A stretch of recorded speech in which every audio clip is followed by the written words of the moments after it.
प्रभु आप सबके साथ है। परमेश्वर का अनुग्रह हम सबके साथ है।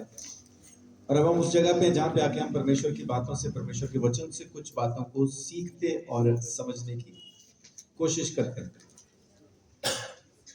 आज मैं आपके साथ जो बात करने वाला हूँ वो है, हम जो परमेश्वर का स्वरूप है, हम जो परमेश्वर का प्रतिरूप है, उसके बारे में। हम परमेश्वर ने हमें कैसा बनाया, अपने स्वरूप, अपनी समानता, उसके बारे में थोड़ा आज मैं आपके साथ बात करना चाहता हूं। हम जो परमेश्वर के स्वरूप में हैं। उत्पत्ति 1:26। उत्पत्ति 1:26। फिर परमेश्वर ने कहा, हम मनुष्य को अपने स्वरूप के अनुसार अपनी समानता में बनाएं, और वे समुद्र की मछलियों और आकाश के पक्षियों और घरेलू पशुओं और सारी पृथ्वी पर और सब रेंगने वाले जंतुओं पर जो पृथ्वी पर रेंगते हैं अधिकार रखें। आमीन। परमेश्वर ने क्या कहा? आओ हम मनुष्य को अपने स्वरूप, अपनी समानता पर बनाएं। परमेश्वर के समान होने का मतलब क्या है? परमेश्वर के समान होने का मतलब है हर एक चीज के ऊपर अधिकार हो जाना, क्योंकि परमेश्वर वो अधिकारी है जिसको हर एक चीज पर इख्तियार है, उसे हर चीज पर अधिकार है। परमेश्वर ने वही अधिकार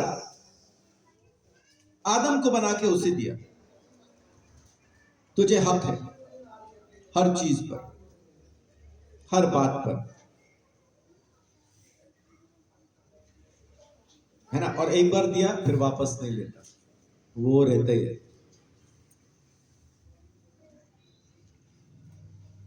अधिकार है, तेरा अधिकार है हर एक चीज के ऊपर।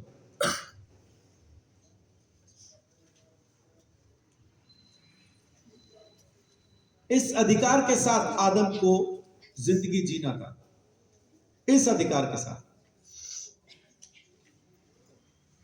और आदम ने उसको कितने में बेच दिया? एक फल के बदले में, जो कि फ्री में मिल रहा था, बस उसको वो खाना नहीं था। अपनी बुद्धि, अपनी सोच का इस्तेमाल किया भले और बुरे का ज्ञान पाने के चक्कर में, और शैतान की बात को माना। शैतान की योजना में काम करने का मतलब क्या है कि आप परमेश्वर की कही बात पे शक कर रहे हैं। उसने एक बार कह दिया कि मैंने तुझे अधिकार दिया है, तो फिर खत्म हुई बात, फिर बाकी क्या रह जाता है? परमेश्वर ने बनाया ही मनुष्य को अपने स्वरूप और अपनी समानता में था, लेकिन शैतान ने आके उसको क्या कहा? दो बातें शैतान वहां पे कहता है। उत्पत्ति 3 अध्याय में आइए देखिए। शैतान दो चीजें वहां पे जिस पे डाउट लेके आता है। पहली बात, पहली आयत में देखिए। यहोवा परमेश्वर ने जितने बनेले पशु बनाए थे उन सब में सर्प धूर्त था। उसने स्त्री से कहा, क्या सच है कि परमेश्वर ने कहा, तुम इस वाटिका के किसी वृक्ष का फल न खाना? देखिए क्या चालाकी है उसकी। क्या ये सच है? क्या ये सच है कि परमेश्वर ने कहा किसी भी पेड़ का फल ना खाना? है ना, है ना। बड़ा चालाकी से भरा हुआ सवाल उसका। सीधा सीधा भले बुरे के पेड़ पे नहीं पहुंचा, खुद ने बता रहा है क्या तुम्हें परमेश्वर ने इस पेड़ का फल खाने से मना किया है, ये नहीं पूछ रहा है। लेकिन उस पेड़ तक पहुंचने के लिए स्त्री से एक सवाल पूछता है, क्या ये सच है? पहली चीज, परमेश्वर की कही बात पे संदेह लेके आ रहा है। क्या वाकई में ये सच है कि परमेश्वर ने कहा किसी भी पेड़ का फल ना खाना? अब स्त्री ने, हव्वा ने जवाब तो दिया, लेकिन साथ में उसको उसकी जगह पे भी पहुंचा दिया जहां वो पहुंचना चाहता था, या जहां वो स्त्री को पहुंचाना चाहता था। स्त्री क्या जवाब देती है? स्त्री ने सर्प से कहा, इस वाटिका के वृक्षों के फल हम खा सकते हैं, पर जो वृक्ष वाटिका के बीच में है उसके फल के विषय में परमेश्वर ने कहा है कि ना तो तुम उसको खाना और ना उसको छूना। हाँ, ये अपनी तरफ से जोड़ दिया, छूने वाला अपनी तरफ से जोड़ दिया। परमेश्वर ने छूने से मना कभी नहीं किया था, खाने से किया था। हव्वा ने छूना भी छोड़ दिया, अब शैतान को मौका मिल गया। अब दूसरी चीज जो लेके आता है, क्या कहता है उसको? तब सर्प ने स्त्री से कहा, तुम निश्चय न मरोगे, आगे, वरन परमेश्वर आप जानता है कि जिस दिन तुम उसका फल खाओगे उसी दिन तुम्हारी आंखें खुल जाएंगी और तुम भले बुरे का ज्ञान पाकर परमेश्वर के तुल्य हो जाओगे। अब यहाँ पे क्या लिखा है कि परमेश्वर के समान हो जाओगे, परमेश्वर के तुल्य हो जाओगे। लेकिन आप मेरे को ईमानदारी से बताएं, परमेश्वर ने जब आदम को बनाया था तो किसके तुल्य बनाया था? उसने ऑलरेडी उसको अपने ही तुल्य बनाया था। आदम ये बात नहीं जान पाया, हव्वा ये बात नहीं समझ पाई। परमेश्वर ने उसको बनाया ही अपने स्वरूप और अपनी समानता पे था, लेकिन क्योंकि शैतान को पता था कि इनको नहीं पता, क्योंकि शैतान को पता है कि इनको नहीं पता, इसलिए वो अपनी चाल को वहां पे चल पाया और कामयाब भी हो गया।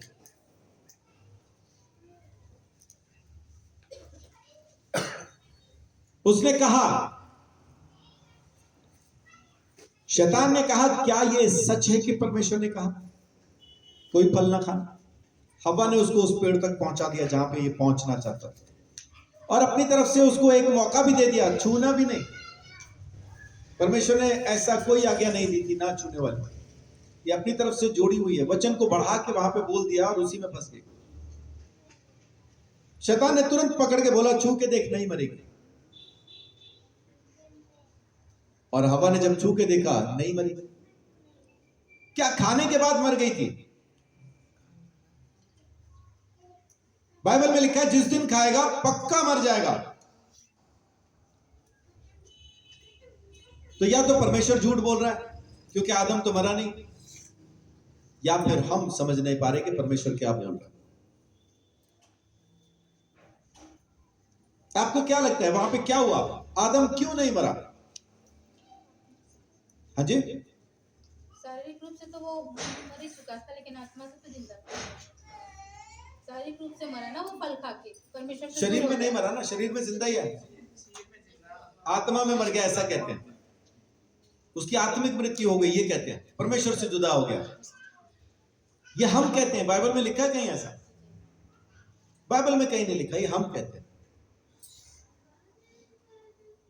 असल में जो ट्रांसलेशन है इस वचन की, असल ट्रांसलेशन क्या कहती है?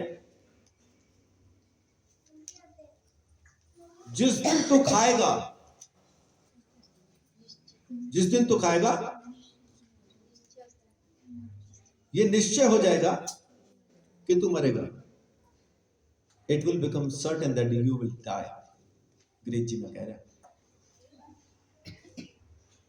जिस दिन तू खाएगा उस दिन पक्का हो जाएगा कि तू मरेगा। लेकिन हम ट्रांसलेशन में आके, लिटरल ट्रांसलेशन में आके क्या बोलते हैं कि नहीं, उस दिन उसको पक्का मरना चाहिए था। फिर उसके बाद हम, जैसा अभी बहन ने बोला, वो आत्मिक रीति से मर गया था, शरीर में जिंदा था। कई और भी हैं, बहुत सारे और लोग भी हैं जो ये कहते हैं कि जैसा पतरस ने कहा है कि परमेश्वर की नजर में एक दिन 1000 साल के बराबर है, तो आदम तो 930 का ही होके मर गया था, माने उसी दिन शाम को मर गया था। सबकी अपनी अपनी थ्योरी है। लेकिन अगर मैं वो कहूं कि एक दिन 1000 साल के बराबर है, तो भजन संहिता के अंदर लिखा है 3 घंटे परमेश्वर की नजर में 1000 साल के बराबर है। तो फिर वो कैसे? रात का एक पहर 1000 साल के बराबर है, भजन संहिता कहती है। और एक पहर कितनी देर का होता है? हाँ जी, 3 घंटे का। 24 घंटे में कितने पहर होते हैं? 8 पहर है ना, कहते हैं ना, 8वां पहर। अभी कौन सा टाइम है ये? इसको क्या कहते हैं हम? दोपहर। ये दोपहर नहीं है, ये दूसरा पहर है, इसलिए 2 पहर है ये। पहला पहर 9 बजे से शुरू होता है, 9 से 12 पहला पहर। दूसरा पहर 12 से 3 होता है, ये दूसरा पहर है, इसलिए इसको 2 पहर कहते हैं। लेकिन अपने तो है ना दोपहर दोपहर।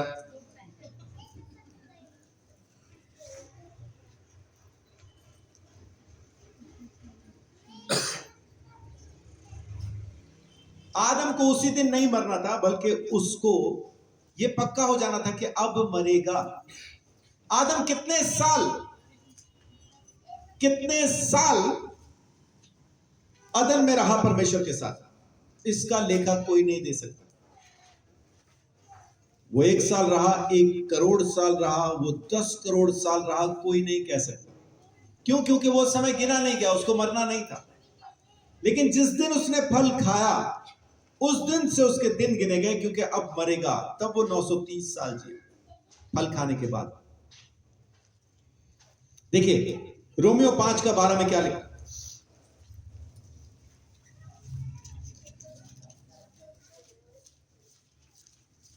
इसलिए जैसा एक मनुष्य के द्वारा पाप जगत में आया और पाप के द्वारा मृत्यु आई, और इस रीति से मृत्यु सब मनुष्यों में फैल गई, क्योंकि सब ने पाप किया। हाँ जी, क्या लिखा है? जैसे एक मनुष्य के द्वारा पाप जगत में आया और पाप के द्वारा मृत्यु आई।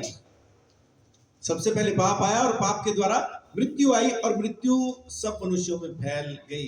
क्यों? क्योंकि सब ने पाप किया। तो सारे के सारे पापी हैं, पैदा होते कोई नहीं मरता, जिंदगी जी के मरते।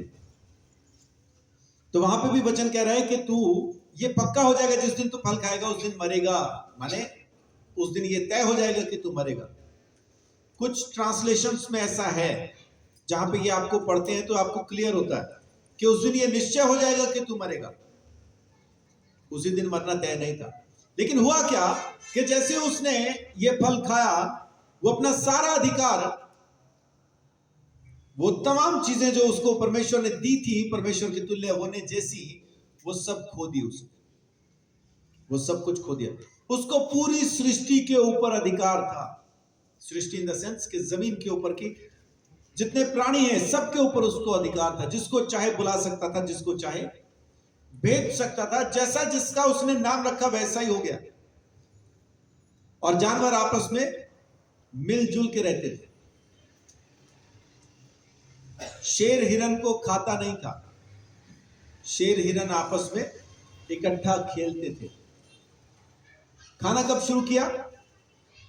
जब पाप जमीन पे आया, जब खून पहली बार बहाया गया, उसके बाद से जब पाप ने एंट्री की, तब से ये सब शुरू हुआ। क्योंकि पहले, आप मेरी इस बात से सहमत है कि शेर भी घास खाता था? यह मानने में दिक्कत है? दिक्कत है? होनी चाहिए, है ना? होनी चाहिए, क्योंकि अगर लिखा हुआ नहीं है तो फिर हमें दिक्कत होनी चाहिए। उत्पत्ति पहला अध्याय, उसकी 30 आयत, 29 और 30 पढ़िए, दोनों पढ़िए, 29 भी और 30 भी। फिर परमेश्वर ने उनसे कहा, सुनो, जितने बीज वाले छोटे छोटे पेड़ सारी पृथ्वी के ऊपर हैं, और जितने वृक्षों में बीज वाले फल होते हैं, वे सब मैंने तुमको दिए हैं। ये आदम के लिए हो गया। क्या है? शाकाहारी आदम। मांस नहीं खाने को दिया परमेश्वर ने, शाकाहारी ही बनाया था। वही है, आगे बढ़िए। वे तुम्हारे भोजन के लिए हैं, और आज जितने पृथ्वी के पशु और आकाश के पक्षी और पृथ्वी पर रेंगने वाले जंतु हैं, जिनमें जीवन का प्राण है, उन सब के खाने के लिए मैंने सब हरे हरे छोटे पेड़ दिए हैं। और वैसा ही हो गया। तो जितने भी प्राणी हैं सबको पेड़ ही दिए खाने को, छोटे छोटे पेड़, माने सब शाकाहारी। आपको पता है कि नहीं पता है, लेकिन आज की तारीख में भी शेर का अगर पेट खराब हो जाए, बदहजमी हो, तो वो घास खाता है।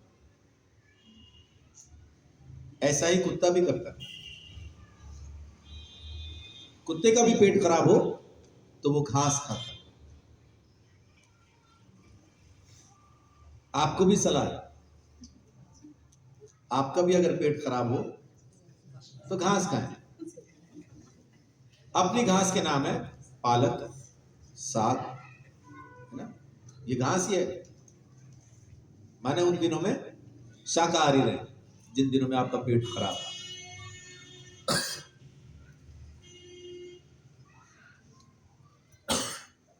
अब मेन बात क्या? परमेश्वर ने बनाया था हमें अपने रूप, अपने स्वरूप, अपनी समानता में, लेकिन एक पाप की वजह से ऐसा गिरे कि सब कुछ खो दिया। सब कुछ खो दिया। तो अब जो गिर गए परमेश्वर के अनुग्रह से, परमेश्वर के सामने जो गिर गए हैं, फॉलन, जो पापी हो गए हैं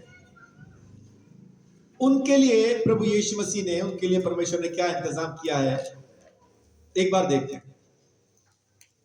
अभी क्या हुआ, फॉलन जो है, जो गिर गए हैं यीशु मसीह की वजह से, अब उनका दोबारा से ना एक, वो कहते हैं ना अपन किसी किसी को मिलते हैं और उनकी बात हमें समझ में आ जाती है, हमारी उनको समझ में आ जाती है, तो हम उनको एक शब्द कहते हैं, टच में रहिएगा, मिलते रहिएगा। टच में रहने का मतलब है मिलते रहो, बात करते रहना। हम देखते हैं कुछ इस बारे में हो पाएगा तो, है ना, आपकी सोच मेरी सोच मिल रही है तो टच में रहिएगा, देखते हैं क्या होता है आगे। तो अभी जैसे यीशु मसीह के अनुग्रह के अंदर हम आते हैं, परमेश्वर के टच में आ जाते हैं।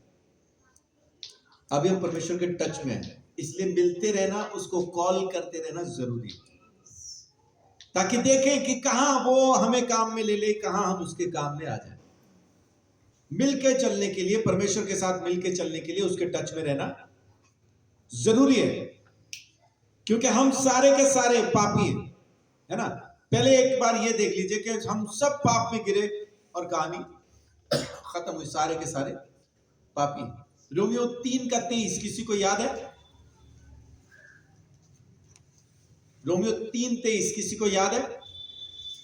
क्योंकि सबने पाप किया और परमेश्वर की महिमा से रहित हैं। अब परमेश्वर की महिमा नहीं है, हमारे साथ नहीं है, हमारे अंदर नहीं है। एक चीज और, बहुत सारे लोग बोलते हैं कि फल खाने के बाद आदम को ऐसा लगा, आदम फल खाने के बाद ये पहचान पाया कि हम नंगे। उनका क्या कहना भी यहां पे कि उससे पहले उसको एक महिमा का वस्त्र परमेश्वर ने पहना रखा था, ऐसा कुछ नहीं पहना रखा था।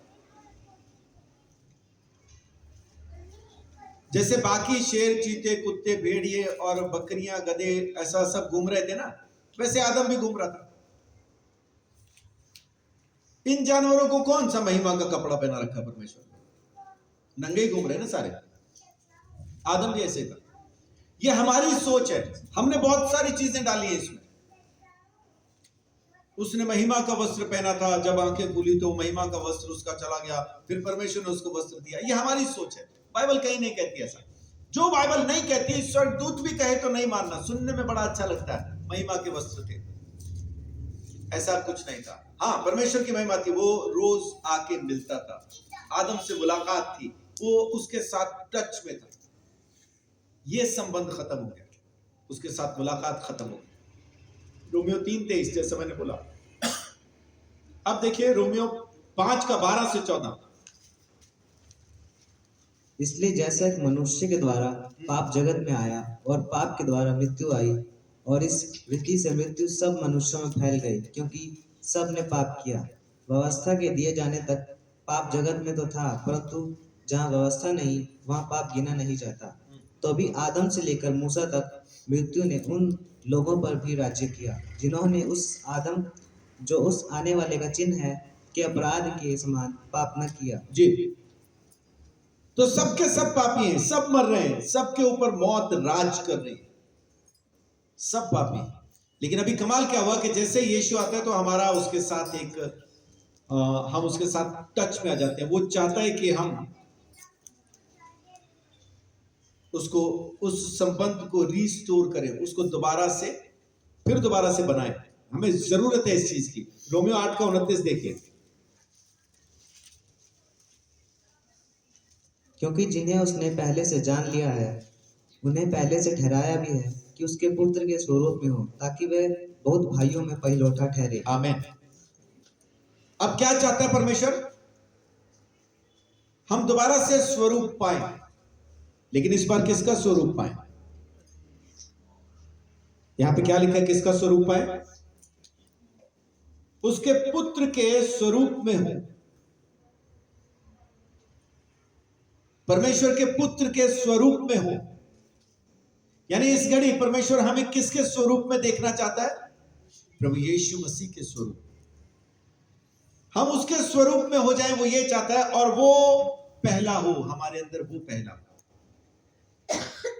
और हम सब उसके बाद उसी के जैसे। क्या सारे लोग एक ही जैसे हो सकते हैं क्या? असंभव है ना। आप देखिए आर्मी वालों को, जिनकी फौज में भर्ती होती है, जब ये फौज में भर्ती होती है ना इनकी, जब ये जा रहे होते हैं, ओके बाय बाय करके ट्रेन में चढ़ते हैं जब, तो सारे के सारे अपने अपने अंदाज में चढ़ रहे होते हैं। किसी ने बाल कर्ली करवा रखे होते हैं, किसी ने लंबे रखे होते हैं, किसी ने दाढ़ी बड़े मतलब वो खत बनवा के अच्छे से डिजाइन बनवा के कट कुट बीच में पूरा,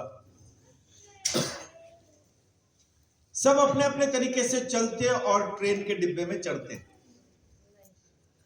उसके बाद जब ट्रेनिंग के बाद ये आते हैं ना, एक ही डिब्बे में से उतर रहे होते हैं, एक ही वर्दी होती है, एक ही जैसी कटिंग होती है, एक ही जैसी चाल, वो यूं लग रहा होता है जैसे डिब्बे में से बन बन के निकल रहे हैं, सारे एक जैसे,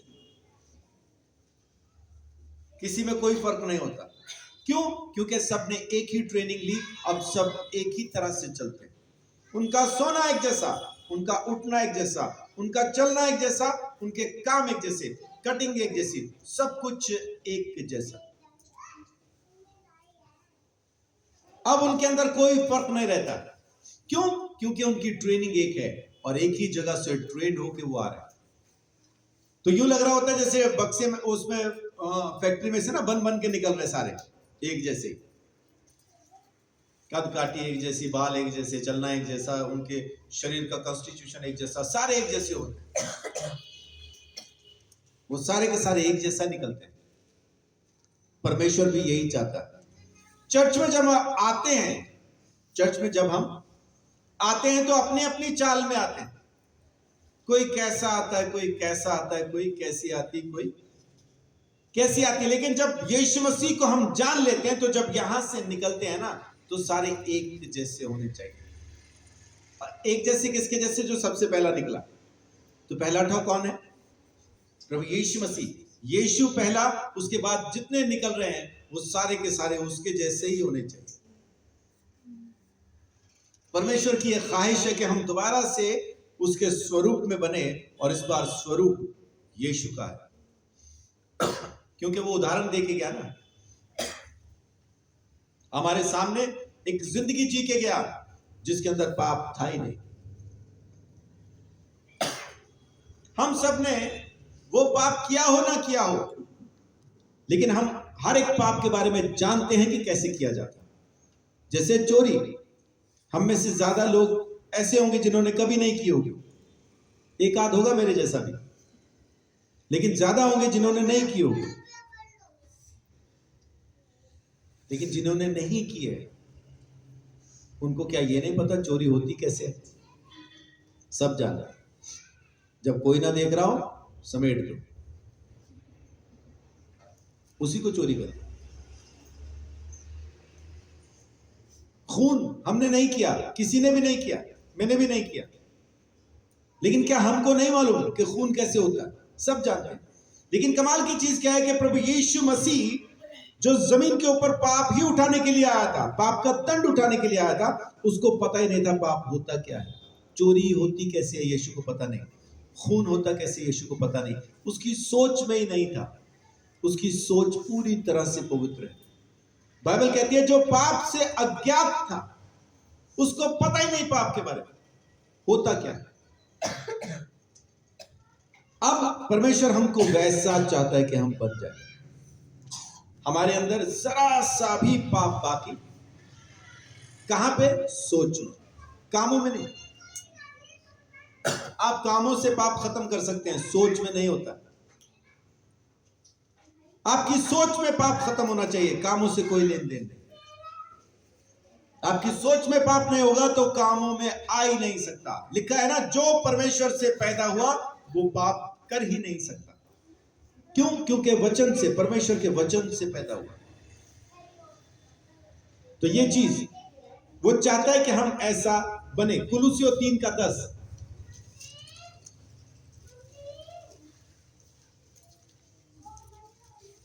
और नए मनुष्य तत्व को पहन लिया है, जो अपने सृजनहार के स्वरूप के अनुसार ज्ञान प्राप्त करने के लिए नया बनता जाता है। आमीन। अपने सृजनहार के स्वरूप को पहन लिया है। सड़क के ऊपर एक बंदा खड़ा है और वो ट्रक रोकने की कोशिश करता है। ट्रक वाला रुकेगा या हॉर्न पे हाथ रख के उसको कहेगा हट जा सामने से, मुझे जाना है? नहीं रुकेगा ना ट्रक वाला, उसको कहेगा ना हट सामने से। लेकिन फिर भी खड़ा ही रहे, वो रात के अंधेरे में वहां पे खड़ा ही है हाथ करके, तो कोई ना कोई फिर उसके ऊपर से भी ले जाएगा। लेकिन अब इसी बंदे को आप ट्रैफिक पुलिस की वर्दी पहना दो, अब जब ये ट्रक रोकेगा तो रुकेगा कि नहीं? रुकेगा ना। तो बात अंदर के बंदे की नहीं है, बाहर उसने पहन रखी ना वर्दी, बात उस वर्दी की है कि इसने पहना हुआ क्या है। पुलिस वाले को पुलिस वाला आप तब समझते हैं जब उसने पुलिस की वर्दी पहन रखी। हॉस्पिटल में जाके नर्स को नर्स आप तब समझते हैं जब उसने वहां की यूनिफॉर्म पहन रखी। चपरासी है कि ऑफिसर है, आपको पता उसकी यूनिफॉर्म से चलता। दुष्ट आत्मा, बीमारी, शैतान, जमीन की हर एक गंदी ताकत आपको तब पहचानती है जब आपने यीशु मसीह को पहन रखा। आपसे नहीं डरती, इंसान से कोई नहीं डरता, वर्दी से डरते हैं।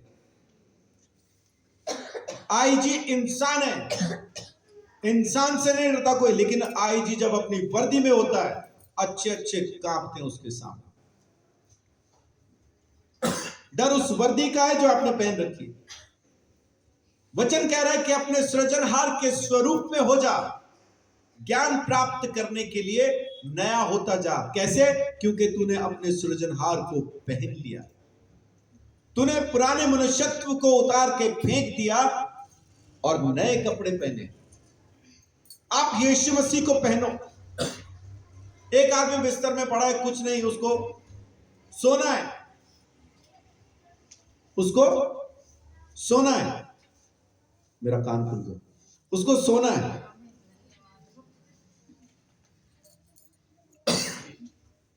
लेकिन तभी कॉल आती है शहर में दंगा हो गया, और ये उस इलाके का एसएचओ है। जिस इलाके में दंगा हो गया, दो गुट आपस में लड़ पड़े हैं, तलवारें लेके एक दूसरे से लड़ रहे हैं, एक दूसरे की हत्या कर रहे हैं, और ये उस इलाके का एसएचओ है। अब भी सोएगा क्या? अब क्यों नहीं सोएगा? क्योंकि उसकी ड्यूटी है। ये वर्दी उसको सोने नहीं देगी। उस दंगे में जो लोग जा रहे हैं उनको मरने का डर है कि नहीं? जो उस दंगे के इलाके में कोई भी आदमी दिखाई देगा उसको अपनी जान गंवाने का डर है कि नहीं? है ना? लेकिन जब ये वर्दी में वहां पहुंचेंगे तब डर इनको होगा या उन मारने वालों को? मारने वालों को किस बात का डर होगा? कि असली मारने वाले तो अब आए, ये नहीं देखेंगे कौन है कौन नहीं, ये बिछा देंगे। लाठियां डंडे चालू, और कोई ज्यादा या अकड़ के दिखाएगा तो गोली भी मार देगा। संसार के अंदर दुष्ट आत्माएं, बीमारियां लोगों को मार रही हैं, लोग उनके साथ लड़ रहे हैं, उनसे डरते हैं। और वहां पे आप यीशु मसीह को पहन के जब पहुंचेंगे तो अब असल डर किसका होगा? वहां अब असल डर आपका होगा, क्योंकि आप यीशु को पहन के पहुंचे। लेकिन यीशु का आप कब पहनते हो? जब आपने पुराना मनुष्यत्व उतार दिया हो, तब आप यीशु को पहन लेते। अब किसी ने 3 पीस सूट पहन रखा ऑलरेडी, माने पैंट, अंदर वास्केट, ऊपर कोट, वो पहना हुआ है। अब उसको फटाफट वर्दी पहन के तैयार होकर ड्यूटी पे जाना है, तो उसी पे पहनेगा। क्या करेगा? उतार के। और किसी ने वर्दी पे वर्दी पहन रखी हो तो उसको क्या कहते हैं आप? तो पागल है, इसको पता ही नहीं। जूते पे जूता कोई नहीं पहनता, दूसरा पहनना है तो पहला। ऐसे अगर आपने यीशु मसीह को पहनना है तो पहला उतारना ही पड़ेगा। और जब आप यीशु को पहन लेंगे फिर जहां कहीं भी जाओ जीत आपकी है। क्यों? क्योंकि आपने यीशु को पहन रखा। परमेश्वर चाहता है कि हम वापस उसके स्वरूप में बन जाएं। अब थोड़ा सा काम उसने हमें भी दे दिया है, पुराना उतार दे, नया मैंने तुझे दे दिया। विवाह के भोज में एक बंदा पहुंचता है, शर्मिंदा है वो। क्यों? क्योंकि कपड़ा पहन के नहीं पहुंचा। राजा उसको क्यों पूछ सकता है कि तूने क्यों नहीं पहना कपड़ा? क्योंकि वो तो है ही भिखारी, उसके पास कहां से वो कपड़ा आएगा कि राजा के बेटे की शादी में वो पहन पाए। राजा ने ही वो कपड़ा दिया है, लेकिन तब भी पहन के नहीं आया, तो इसलिए पूछा गया। हम हैं ही पापी, हमें उद्धार मिल ही नहीं सकता था किसी भी तरह से। वो बाप ने दिया है, अपने अनुग्रह से दिया है, उसके बावजूद भी हम न लें तो फिर तो पूछेगा ही ना। तो अब थोड़ी जिम्मेदारी हमारी है कि भाई पुराना उतारो, नया पहन लो, यीशु मसीह को पहन लो। और ज्ञान प्राप्त करने के लिए, ज्ञान किसका प्राप्त करना आपने? बाइबल का नहीं, यीशु मसीह का। यीशु को जान लो, यीशु को पहचान लो, वो कैसा है। बहुत से लोग जिनको मैं डांट भी देता हूं ना, मेरी डांट सुनते नहीं। मालूम क्यों? क्योंकि उनको पता है मैं कैसा हूं। उनको पता है आधे पौने घंटे बाद फिर वैसे ही होगा, इसलिए सुनते नहीं, है ना। ये बहुत देर तक गुस्सा नहीं रहेगा, ये बदल जाएगा, फिर वापस वैसा हो जाएगा। तो इस चीज का गलत फायदा नहीं उठाना चाहिए, सुन लेना चाहिए। हाँ, मैं बदल जाता हूँ, वापस आ जाता हूँ, क्योंकि मुझे वहां रहना पसंद नहीं। गुस्से में रहना, चिड़ा हुआ रहना मुझे अच्छा नहीं लगता, इसलिए मैं लौट आता हूँ और रिश्ते में भी वापस आ जाता हूँ। आज तक मैंने जितने लोगों के साथ रिश्ता बनाया, किसी के साथ मेरा खत्म नहीं हुआ। हाँ, किसी कोई ऐसा ही है सामने से जो मेरे आसपास रह ही नहीं पा रहा है, वो चले गए। मैं कभी किसी से जुड़ा नहीं किया, मैंने कभी किसी को अपने से अलग नहीं किया, क्योंकि अलग किए जाने का दर्द, तकलीफ क्या होती है मैं जानता हूं, इसलिए मैंने किसी को नहीं किया। पर इसका फायदा थोड़ी उठाएंगे, सच है बोल रहा।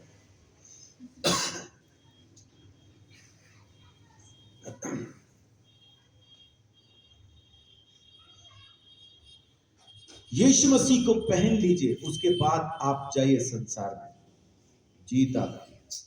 आमीन। जीत आपकी।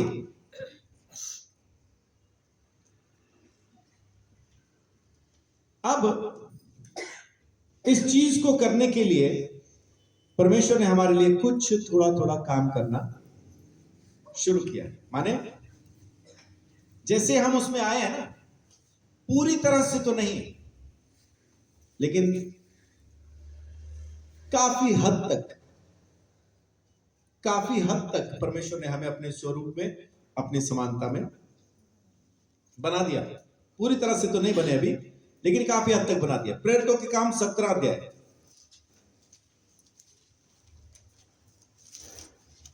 अब हम उसके टच में हैं। प्रेरितों 17, 27, 28 कि वे परमेश्वर को ढूंढे, कदाचित उसे टटोल कर पाए, तो भी वह हम में से किसी से दूर नहीं, क्योंकि हम उसी में जीवित रहते और चलते फिरते और स्थिर रहते हैं। जैसा तुम्हारे कितने कवियों ने भी कहा है, हम तो उसी के वंशज हैं।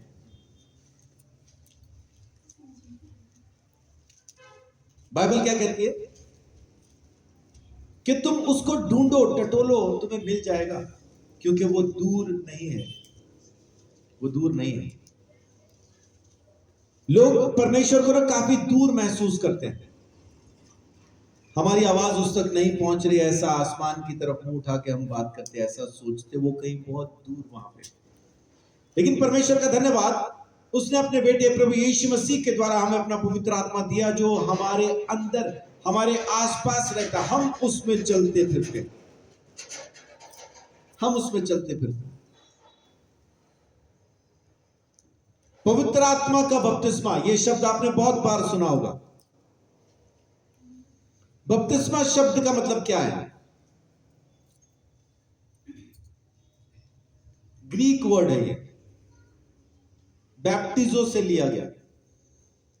उसका मतलब है पूरी तरह से डुबो दिया जाना, पूरी तरह से डुबो देना। हम जो बपतिस्मा लेते हैं, पानी का बपतिस्मा लेते हैं। पानी का बपतिस्मा का मतलब क्या है?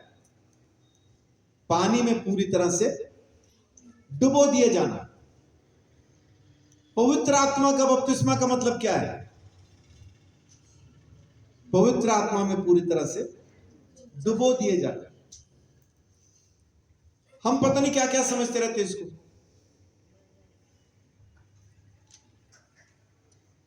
हमें पवित्र आत्मा में डूबना है, पवित्र आत्मा हम में नहीं आएगा। हमें उसमें चलना फिरना है, वो हम में चलेगा फिरेगा नहीं। पवित्र आत्मा का अपना एक स्वरूप है, वो मेरे शरीर में समा नहीं सकता, वो मेरे अंदर आ नहीं सकता। इसको आप यूं समझे कि समुद्र है, दरिया है, हमें उसके अंदर डूबना है, पवित्र आत्मा में बपतिस्मा लेना है।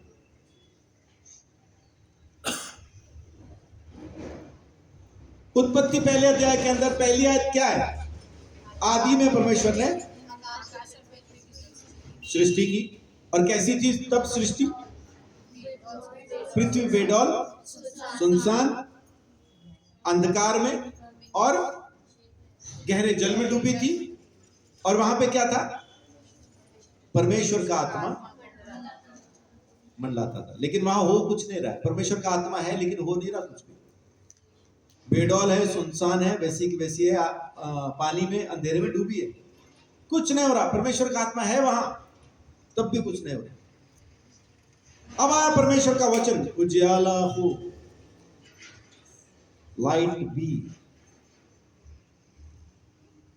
और हो गई। सूरज नहीं है वहां, लाइट हो गई। ये सूरज वाली लाइट नहीं है, सृष्टि को रचने वाली लाइट है। साइंस आज इस जगह पे पहुंच गई है कि सारी सृष्टि लाइट के द्वारा रची गई है। लाइट को तोड़ के जब देखा गया तो आखिरी में 2 पार्टिकल्स रह गए जो आगे नहीं टूटे। वो 2 आवाजें हैं, या कह लीजिए साउंड वेव्स हैं 2। अब वो हैं क्या, ये तो तब पता चले कोई ऐसा एक ऐसे रॉकेट में बैठे कि इस रोशनी से तेज निकल के आगे पहुंच जाए और वहां खड़ा हो, और जब ये रोशनी की दीवार उसको छू के गुजरे, तब वो सुन पाएगा इसमें क्या आवाज है।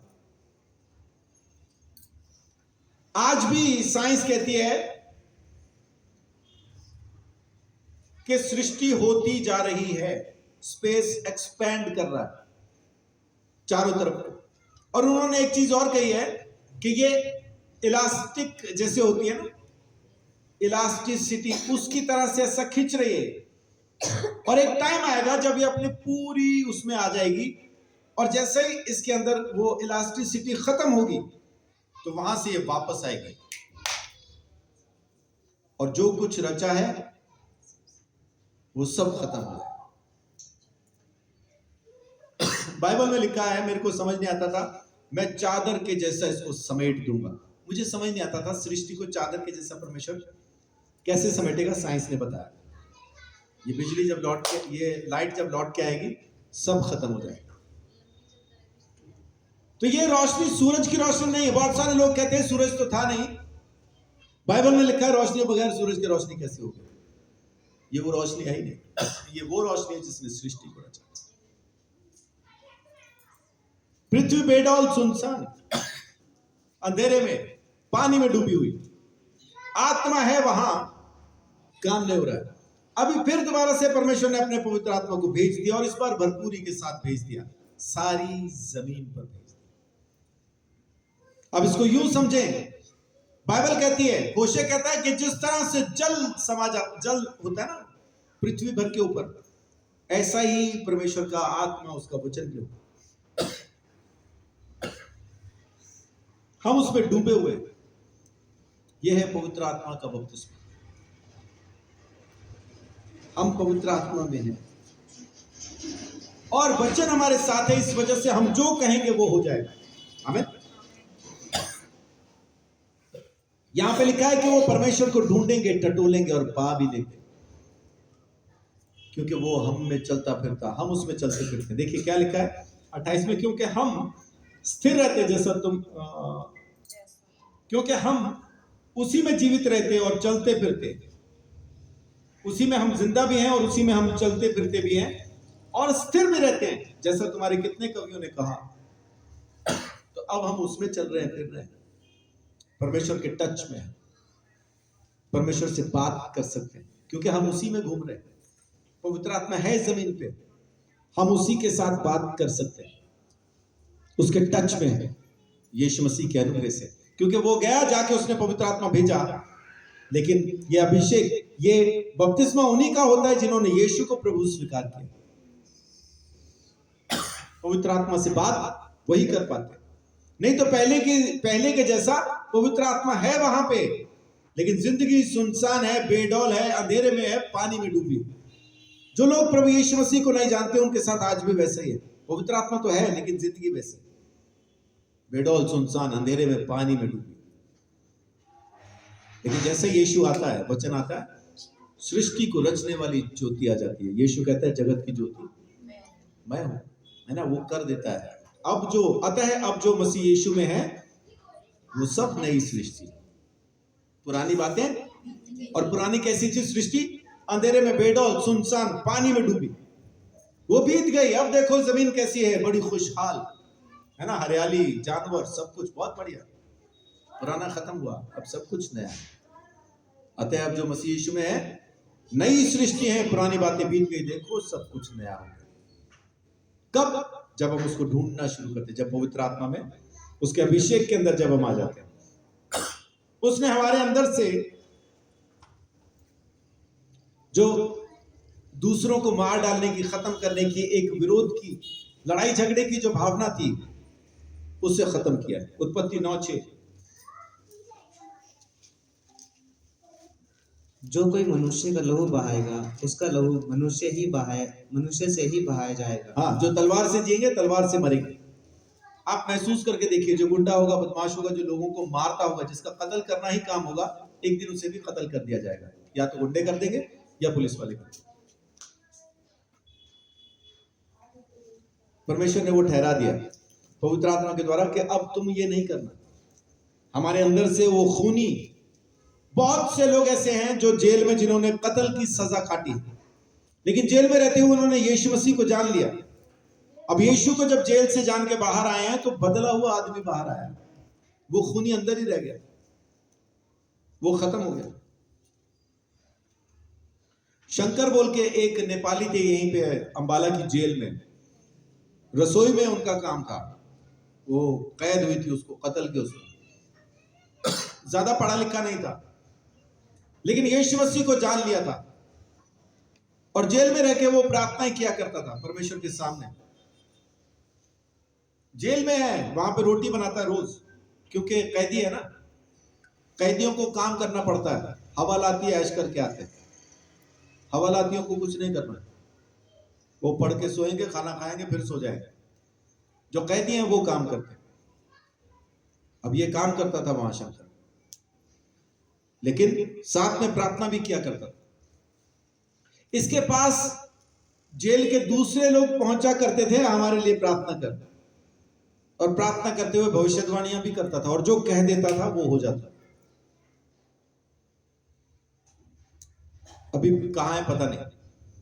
मेरी बड़ी ख्वाहिश थी कि वो मुझे पता चले किसी तरह से कि शंकर कहां पे है, उसको चर्च में हम लेके आए, उसकी गवाही मैं आपको सुनवाना चाहता हूं। लेकिन आखिरी खबर ये अभी तक मुझे मिली है कि साउथ की तरफ चला गया था, उसके बाद नहीं पता कहां। किसी के पास फोन नंबर वगैरह भी नहीं।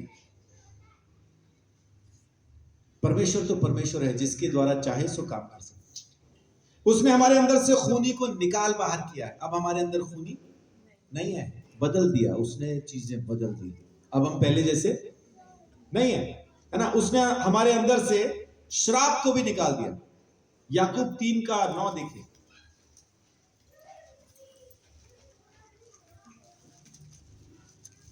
इसी से हम प्रभु और पिता की स्तुति करते हैं और इसी से मनुष्यों को जो परमेश्वर के स्वरूप में उत्पन्न हुए हैं शाप देते हैं। इसको भी परमेश्वर ने खत्म किया कि अपनी जबान मेरे लिए इस्तेमाल कर, श्राप देने के लिए नहीं, गाली बकने के लिए नहीं, आड़ा टेढ़ा बोलने के लिए नहीं, चुगलियां करने के लिए नहीं, कहानियां गढ़ने के लिए नहीं, मेरे लिए इस्तेमाल कर, मेरे लिए इस्तेमाल। इसको भी परमेश्वर ने खत्म कर दिया। हमारे अंदर वो बाकी नहीं रहा। हम परमेश्वर की महिमा करते हैं और अपनी जबान को परमेश्वर के लिए इस्तेमाल करते हैं। मेरा खुद का छोटा भाई सेवकाई में आने के 2-4 साल के बाद जब मैं उसके साथ बैठा बात कर रहा था तो मुझे पता क्या बोलता है, वो तो ठीक से बात करना, क्या ये बना बना के क्यों बोल रहा है। मैं कहा बना बना के नहीं बोल रहा हूँ, मैं ऐसे ही बोलता हूँ। कह रहा हम तेरे साथ रहे बचपन से, तू ऐसा नहीं बोलता। मैं कहा वो ऐसा नहीं बोलता था, अब ऐसा ही बोलता हूँ, अब ऐसा ही बोलता हूँ। मेरा खुद का छोटा भाई मेरी जबान को नहीं पहचान पाया कि मैं ही हूं। आपकी जबान भी ऐसा बदलना जरूरी है कि आपके अपने ना पहचान पाए कि ये आप ही बोल रहे हैं क्या, तुम तो ऐसे कभी ना थे। ये आना ही चाहिए। तो तेरी तो बोलचाल बदल गई। अब उसमें भाषा नहीं बदलनी है, आपके विचार बदल जाते हैं, आपकी सोच बदल जाती है, इस वजह से आपकी बातें बदल जाती है। बाइबल कहती है कि जैसे तुम हो, यानी जैसी तुम्हारी सोच है वैसे तुम खुद भी हो। पर हम क्या कहते हैं, ना बस वो मेरे मन में गुस्सा होता है, ना मेरे तो जबान पे गुस्सा होता है, मन में कुछ नहीं। और बाइबल क्या कह रही है, जो तेरे मन में है वही तेरी जबान पे, तू वैसा ही है जो तेरे मन में है। और हम क्या कहते हैं, नहीं जबान पे ही है, मन वाला जबान पे आया है, जो अंदर है वही तो बाहर आएगा ना। ये कौन सा बाहर से रख लिया जबान पे, जो अंदर था वो बाहर आया। परमेश्वर ने उसको भी बदल दिया। अब कमाल की चीज क्या है कि प्रभु यीशु मसीह पता किन लोगों के बीच में काम करना चाहता है, बताइए उसका गुण बताइए जिनमें परमेश्वर काम, यीशु काम करना चाहता है। जल्दी जल्दी से बता दीजिए, 1-2 जैसा भी बताना चाहें जल्दी बताइए। कैसे होने चाहिए वो लोग जिनमें वो काम करना चाहता है? हाँ जी, दीन होने चाहिए जी, और नम्र होने चाहिए, हाजिर होने चाहिए, सच्चाई होना चाहिए, और है ना पवित्र नम्र, ऐसा। सो प्रभु का धन्यवाद, आप बिल्कुल सही है। यीशु मसीह उनमें काम करना चाहता है जो पापी है।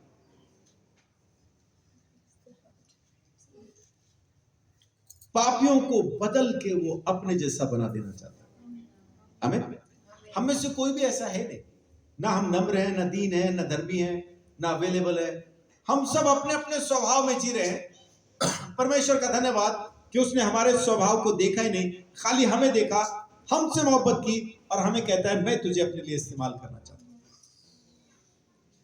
जो गिरे हुए हैं, जो पापी हैं, जो ठुकराए जा चुके हैं जमीन के ऊपर, उनमें रह के यीशु मसीह काम करना चाहता है, उनमें काम करना चाहता है। जो धर्मी है ना, उनको तो यीशु चाहिए ही नहीं, उनको नहीं चाहिए। पहलवान को डॉक्टर की कहां जरूरत है, डॉक्टर तो बीमारों को चाहिए, और जो मुझ जैसा बहुत ज्यादा बीमार हो उसको तो सबसे पहले चाहिए, है ना। 24 घंटे मुझे उसकी वो डॉक्टर की एक वो चाहिए, पास ही रहो, है ना। बुजुर्ग लोग डॉक्टर को देखते रहेंगे खाली आसपास, उतने में तसल्ली रहेगी उनको कि डॉक्टर है। और जैसे ही डॉक्टर गया उसके बाद सांस आनी मुश्किल है, सांस नहीं आ रहा, डॉक्टर साहब गए, हाजी गए, सांस भी गई। तो डॉक्टर आसपास है तो मरीज को तसल्ली है। ऐसा ही मुझ जैसा जो एक नंबर का पापी है, यीशु आसपास है, पवित्र आत्मा आसपास है, तसल्ली है, वो है ना, वो है तसल्ली। रोमियो 8:29 अभी हमने पढ़ा, दोबारा पढ़िए।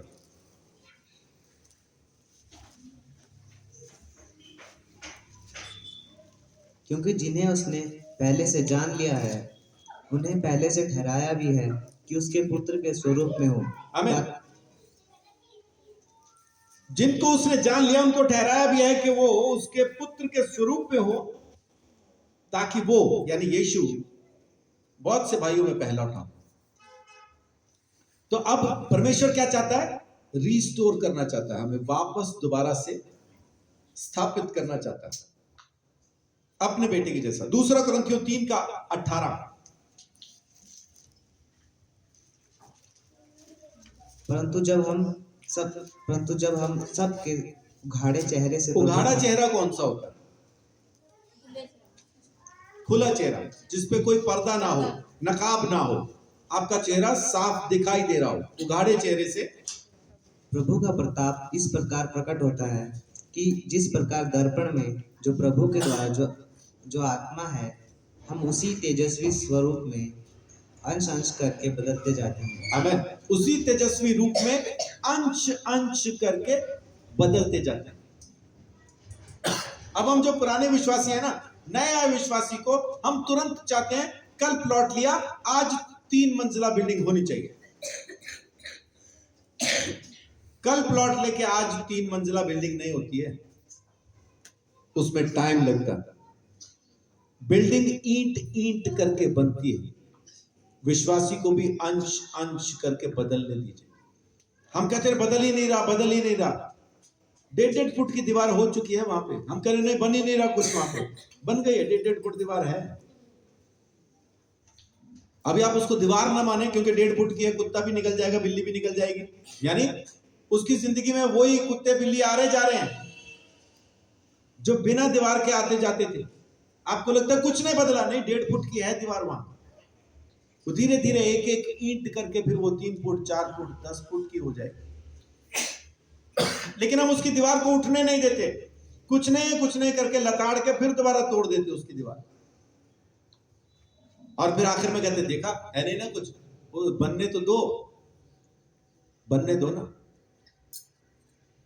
जो भी बदलेगा अंश अंश करके ही बदलेगा, छोटा छोटा ही बदलेगा, एकदम से कोई नहीं बदलता।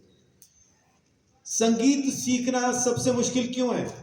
क्योंकि पहले 6 महीने इतने बोरिंग है ना उसके, पहले 6 महीने में ही लोग निकल जाते। 6 महीना कोई पूरे नहीं करता, कोई 1 महीने में, कोई 2 में, कोई 3 में हो गए। और फिर क्या बोलते हैं, बड़ी कोशिश कीजिए, मेरे को आया नहीं, बोर हो गया, तू बोर हो गया।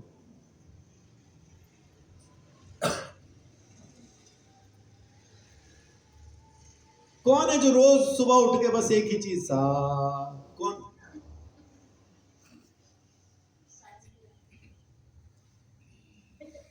और टीचर को जाके पूछो सर सा आ गया, फिर वो कहता लगा के दिखाओ,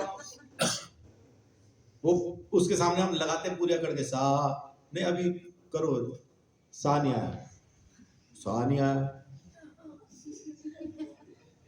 पूरे मोहल्ले को आ गया, एक हमें नहीं आया। ये 6 महीने जिसने निकाल लिए ना, उसके बाद उसका संगीत सीखने का सफर शुरू होता है। 3 साल के बाद जाके आपको संगीत की समझ आती है कि अच्छा इसको कहते गाना। 5 साल के बाद कहीं जाके आप गाना शुरू करते हैं। हम कहते हैं जी पहले दिन आ जाना चाहिए, मैं तो गाता हूं बचपन से ही। वैसा कुछ नहीं। जो संगीत की समझ और चीजें हैं, हाँ कुछ लोगों का नेचुरल गॉड गिफ्ट होता है, वो लोग गाते हैं बचपन से, उनको वो सुनते हैं, मुर्कियां हरकतें सब समझ में आती, सब गाते हैं। लेकिन जिनको नहीं समझ में आती उनको सीखना पड़ता है ना। तो ऐसा ही अगर संगीत उतना ज्यादा बोरिंग और उतना बेकार और उतना वो है कि आप 6 महीने में छोड़ देते हैं, ये मैं बात कर रहा हूं यीशु मसीह के जैसा बनने की। ये प्रैक्टिस और भी ज्यादा बोरिंग है। संगीत तो 6 महीने के अंदर आप फिर भी कहीं ना कहीं पहुंच जाते हैं। 6 महीने में यीशु के आप आसपास भी नहीं पहुंचते। जहां पे उसने पांव रखे ना, उस वो जगह से वो निकल के अभी 10 किलोमीटर चला गया है। वो जो पीछे एक छाप छूट गई ना, 6 महीने में आप उस छाप की मिट्टी के जैसा भी नहीं बन पाते। इसलिए रोज प्रैक्टिस करें यीशु के जैसा बनने की, तब आप अपने सृजनहार के स्वरूप में बन पाएंगे। अपनी जबान को काबू करना सीखिए, अपनी सोच को काबू करना सीखिए। पौलुस कहता है मैं अपने शरीर को मारता, कूटता और वश में करता हूं, ताकि ऐसा ना हो कि मैं लोगों को प्रचार करके उनको तो बचा लूं और खुद फिर वहां पे मैं इनाम से महरूम रह जाऊं। इसलिए अपने आप को उसके हाथ में सौंपिए, वो आपके ऊपर अनुग्रह करके आपको आशीष देना चाहता है। अभी हमने पढ़ा कुलुस्सियों 3:10 में कि ज्ञान प्राप्त करने के लिए अब परमेश्वर हमको किस चीज के लिए अपने पास आने दे रहा है? पुराना मनुष्यत्व उतार के यीशु को पहने और उसका ज्ञान प्राप्त करते जाए। ज्ञान कब प्राप्त करेंगे? जब आप लगातार लगातार प्रैक्टिस में रहेंगे। फिर से संगीत का उदाहरण लेता हूं। गिटार बजाते कितना समय हो गया? –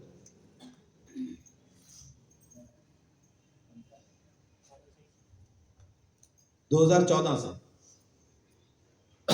तो 9 साल हो गए।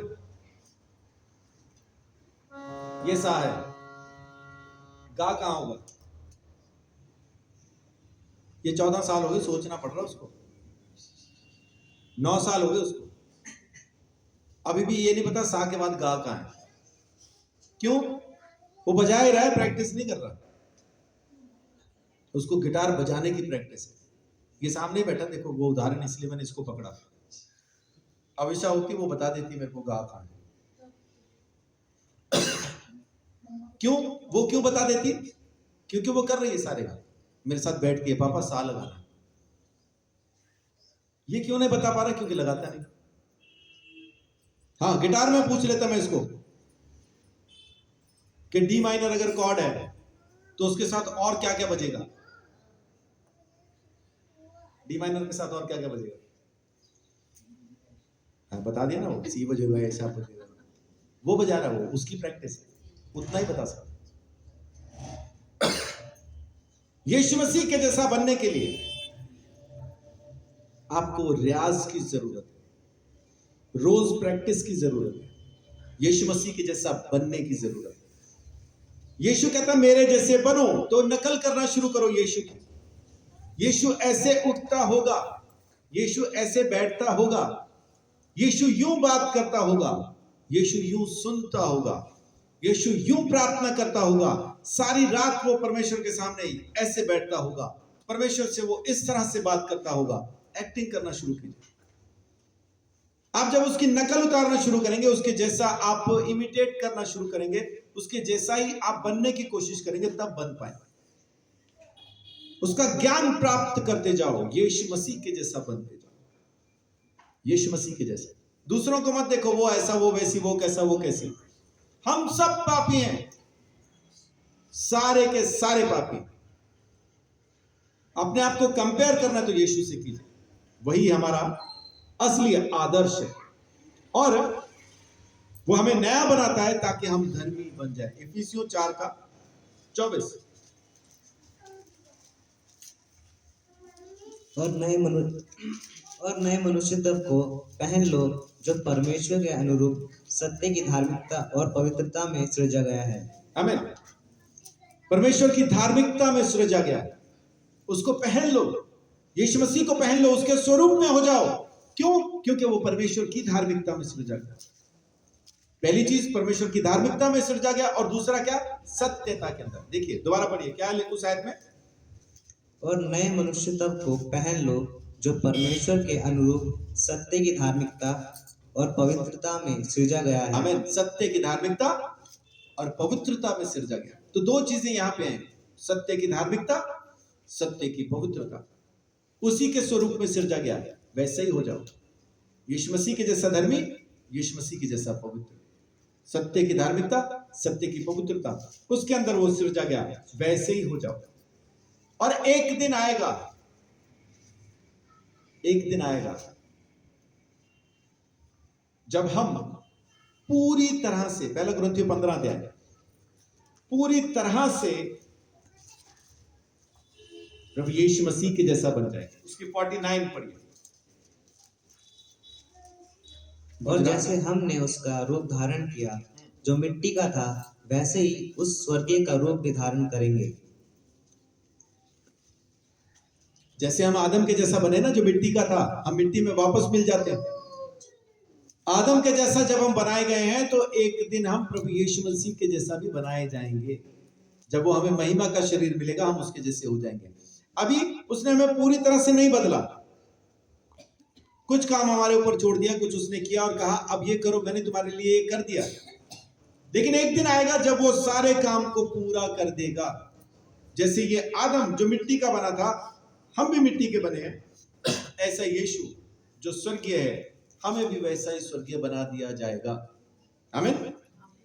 ये एक दिन होगा। पहला यूहन्ना 3 अध्याय, पहला यूहन्ना 3:2, ये एक दिन होगा। एक गीत गाते ना, हम होंगे कामयाब एक दिन, we will overcome someday। एक दिन ऐसा होगा, किसी ना किसी दिन ऐसा होना है। तो ये एक दिन आएगा जब वो हमें बिल्कुल बदल के, पूरी तरह से बदल के प्रभु यीशु मसीह के जैसा बना देगा। आमीन जी। पहला यूहन्ना 3:2। हे प्रियो, अब हम परमेश्वर की संतान हैं और अभी तक यह प्रकट नहीं हुआ कि हम क्या कुछ होंगे। इतना जानते हैं कि जब वह प्रकट होगा तो हम उसके समान होंगे, क्योंकि उसको वैसा ही देखेंगे जैसा वह है। आमीन। जब वो प्रकट होगा तो हम भी वैसे ही होंगे जैसा वो है, उसी के समान हम भी होंगे। हम कैसे दिखेंगे ये तो नहीं पता, वो बोल रहा है, लेकिन इतना पता है कि हम उसी के समान हैं। आमीन। तो जब हम आने वाले समय में प्रभु यीशु मसीह के समान होने वाले हैं। अब थोड़ा सा आपको इधर लेके आता हूं। अगर कोई पढ़ाई करने के बाद इंजीनियर बनने वाला है, तो जिस दौरान वो पढ़ाई कर रहा होता है, वो उसके कामों से, उसकी हरकतों से क्या दिखाई देता है? इंजीनियर दिखाई देता है ना। उसके आसपास जो टूल्स होंगे, जो सामान होगा, जो सब चीजें होंगी, उनसे पता चलेगा कि वो इंजीनियर है। कोई शेफ बनने वाला हो, कुकिंग जिसका बिजनेस, जो धंधा भले जो अपने फ्यूचर में वैसा करने वाला है, अभी वो पढ़ाई कर रहा है, शेफ बना नहीं है, लेकिन वो दिखाई कैसा दे रहा होगा? शेफ के जैसा, है ना। वो चाकू छुरियां वो लेके प्याज का काटना। एक हमारे घर पे पास्टर आते हैं, वो पहले यही उनका काम था शेफ का ना, वो खाना आना बनाना वही सब। तो वो बैठ के प्याज और साग काट रहे थे, तो अविशा उनके पास जाके बोलती है, आप बहुत अच्छा काटते हो। उसने बोला थैंक यू। अभी थैंक यू पे बात खत्म नहीं हुई, आप रोज आ जाया करो। वो बोल रहे रोज आके क्या करूं? बोली मेरी मम्मी को ऐसा काटना नहीं आता, आप काट के जाया करो। तो एक बच्चे को भी समझ में आ रहा है कि नॉर्मल हाथ चलना क्या है और एक प्रोफेशनल हाथ चलना क्या है, उसको फर्क समझ में आ रहा है। अगर कोई डॉक्टर बनना चाहता है, अभी पढ़ाई चल रही है एमबीबीएस की, लेकिन जब वो पढ़ने के लिए जाता होगा एमबीबीएस के लिए, अपने कॉलेज में जब जाता होगा, तो कैसा दिखता होगा? डॉक्टर के जैसा ही। आने वाले समय में आप क्या बनने वाले हैं? प्रभु यीशु मसीह के जैसे। आप वही पढ़ाई कर रहे हैं ना, यीशु मसीह बनने की पढ़ाई चल रही है। किसी ने डॉक्टर बनना है, किसी ने इंजीनियर बनना है, किसी ने शेफ बनना है, किसी ने सीए बनना है, किसी ने वकील बनना है, किसी ने कुछ और बनना है। तो उनकी पढ़ाई चल रही है। आपकी किस चीज की पढ़ाई चल रही है? यीशु मसीह के जैसा बनने की। तो आज की तारीख में क्योंकि आपकी पढ़ाई चल रही है प्रभु यीशु मसीह के जैसा बनने की, तो आप कैसे दिखने चाहिए? आप प्रभु यीशु मसीह के जैसा दिखने चाहिए, क्योंकि आखिर में आपको वही बनना है। आमीन। उसी की समानता पे बनना है, उसी के जैसा बनना है। सो आज मैं इतना ही कहना चाहता हूं आपको, परमेश्वर के स्वरूप और समानता में हम बनाए तो गए थे, आदम ने एक फल खाने की वजह से सब खो दिया, लेकिन यीशु मसीह ने वापस आके उसे रिस्टोर किया। हमें पार्शली उसने अपने जैसा बना दिया। पार्शली बोले तो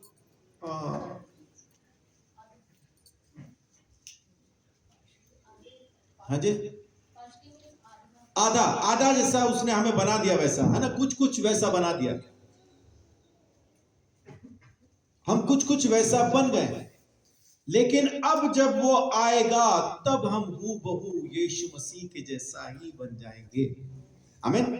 तो अपन पढ़ाई में इस स्टडी के अंदर तो बदलना शुरू कीजिए, अंश अंश करके ही सही, लेकिन बदलना शुरू कीजिए। रोज दिन दिन दिन दिन करके आपके अंदर बदलाव आना चाहिए। जबान खामोश नहीं होती है तो आज कम थी, अगले दिन और कम थी, फिर और कम थी, और उसके बाद फिर वो गूंगी हो गई। ऐसा कुछ जगहों के लिए, सारी जगहों के लिए नहीं। अच्छा, हम जिन जगहों पे बोलना चाहिए वहां गूंगे हैं, जहां गूंगे होना चाहिए वहां बोलते हैं।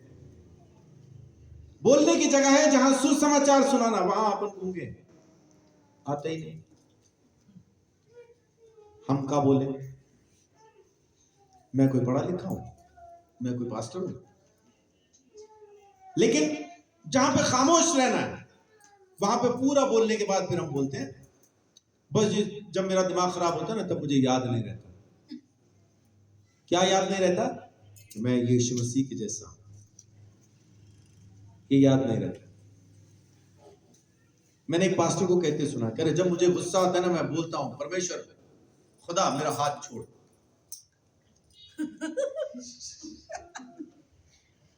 पास्टर था वो। मुझे गुस्सा आता है तो मैं बोलता हूं खुदा थोड़ी देर के लिए मेरा हाथ छोड़। अभी बात यहां खत्म नहीं हुई, और फिर बोलता हूं शैतान थोड़ी देर के लिए हाथ पकड़,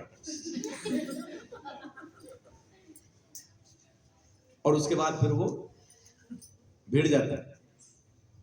शब्दों में, लड़ता नहीं, शब्दों में। मैं कहा उसके बाद कह रहा जब खत्म हो जाती है बात, फिर बोलता हूं हट शैतान दूर। और खुदा को कहता हूं फिर से पकड़, मैं तूने सही काम पे लगा रखा है। तो ये नहीं करना, हाथ छोड़ हाथ पकड़, हाथ छोड़ हाथ पकड़, वो नहीं करना। आप पवित्र आत्मा में डूबे हैं, वही रहिए, उसके स्वरूप में, उसकी समानता में बनते जाओ, ज्ञान प्राप्त करने के लिए, यीशु मसीह के जैसा बनने के लिए। और जब आप यीशु को पहन के इस संसार में जाएंगे ना, फिर हर एक चीज, जैसा कि प्रभु यीशु मसीह के पहले आदम को दिया गया था ना, पूरा अधिकार उसके पास था। यीशु को पहन के जाएंगे तो आज की तारीख में सारा अधिकार यीशु के पास है, उसने हमें दिया। आमीन। तो अब उस पूरे अधिकार के साथ जाएं, संसार को जीत लें, क्योंकि ऑलरेडी यीशु जीत चुका है। संसार आपके पांव के नीचे है। संसार को जीत कैसे सकते हैं? विश्वास के द्वारा, बाइबल करके।